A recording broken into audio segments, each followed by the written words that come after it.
Саламатсыңарбы балдар? Маанайыңар жакшыбы? Баарыңарга жагымдуу маанай каалайм. Бүгүнкү биздин өтүлүүчү сабак психология сабагы. Бүгүнкү биздин темабыз үй-бүлө психологиясынын предмети, максаты, милдеттери. План.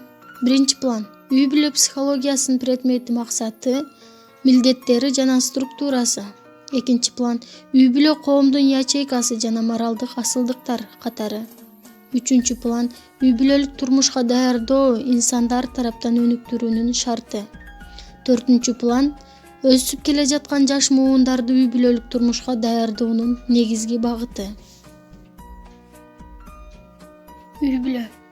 Үй-бүлө күтүүнүн чеберчилиги, аял заты үй-бүлөлүк бакытты, тынчтыкты үйүндө орното алат.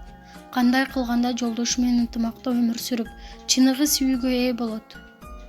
Аял өзүн күч менен сүйдүрө албайт.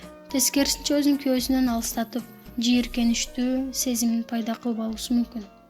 Мындайда аял күйөөсүнө болгон сүйүүсүн тартуулап, көңүл буруусу абзел. Дүйнөдө телегей тегиз үй-бүлө жок. Анткени телегейи тегиз болгон адам да жок. Эгерде үлгүлүү үй-бүлө болсо, анда ал үйдө көп жылдар бою сабырдуулук, түшүнүү, акылмандык жана жубайлардын бири-бирине жол берип жашагандыгынын натыйжасы. Көпчүлүк учурда жаштар бири-бири тууралуу эч нерсе билбей туруп баш кошуп алышат. Мүмкүн экөөнүн бирөөсү сараң, өзүмчүл, акылсыз болуп чыга келет. Жыйынтыгында көңүл калуу, чыр-чатактар келип чыгат. Мындай учурда капалануу кажети жок. Эгер жогорудагы сапаттар өтө эле зыянын тийгизбесе, анда маселени чечүүгө өзүңүз аракет кылыңыз. Анткени бардык адамдар билинбей жаткан терс сапаттары болот.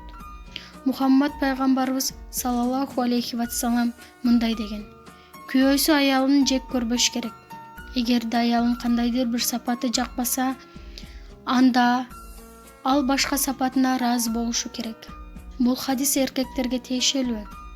Бирок хадисте жубайлардын бири-бирине болгон идеалдуу мамилеге карата аябагандай зор маани жатат. Мисалы, күйөөсү аялын катылып жаткан жөндөмдүүлүгүн байкап, ошол сапат үчүн кайрадан жакшы көрүп, сезимдерин жаңылоосу мүмкүн. Бир акылмандан сураган экен: сиз жубайыңыз менен көп жылдардан бери өмүр сүрүп келе жатасыз. Үй-бүлөңүздүн сыры эмнеде? Деп сураганда, акылман: биздин убакта бузулуп калган буюмду оңдоп түзөп алчубуз. Ал эми азыр таштап салышат, деп жооп берген экен. Сага кандай мамиле кылууну кааласаң, сен да адамдарга ошондой мамиле кыл. Бул эреже үй-бүлөнүн ичинде да сакталуусу керек. Жолдошуңуздун жакшы сапаттарын таап байкап, аларды мактап койсоңуз ашык болбойт. Бирок аша чаап мактасаңыз да эркектерге терс натыйжа берүүсү мүмкүн. Эгерде баары өз чеги менен болсо, анда жолдошуңуз да сиздин байкабай жүргөн сапаттарыңызга көңүл буруп, мактоого арзыйсыз. Эч убакта көңүлүңүздү жаш балача урушуп жемелебеңиз күйөөңүздү. Бир дагы эркек мындай мамилеге чыдабайт. Ал жоош болсо да анын намысына тийбеңиз. Кыжырданып ачуулук калтыруунун ордуна сылык мамиле жана сүйүү гана сиз каалаган натыйжаны берерин унутпаңыз.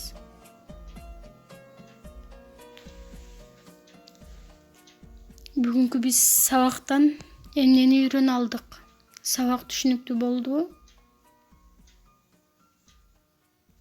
Азаматсыңар. Көңүл бурганыңыздар үчүн чоң рахмат. Саламатта калыңыз.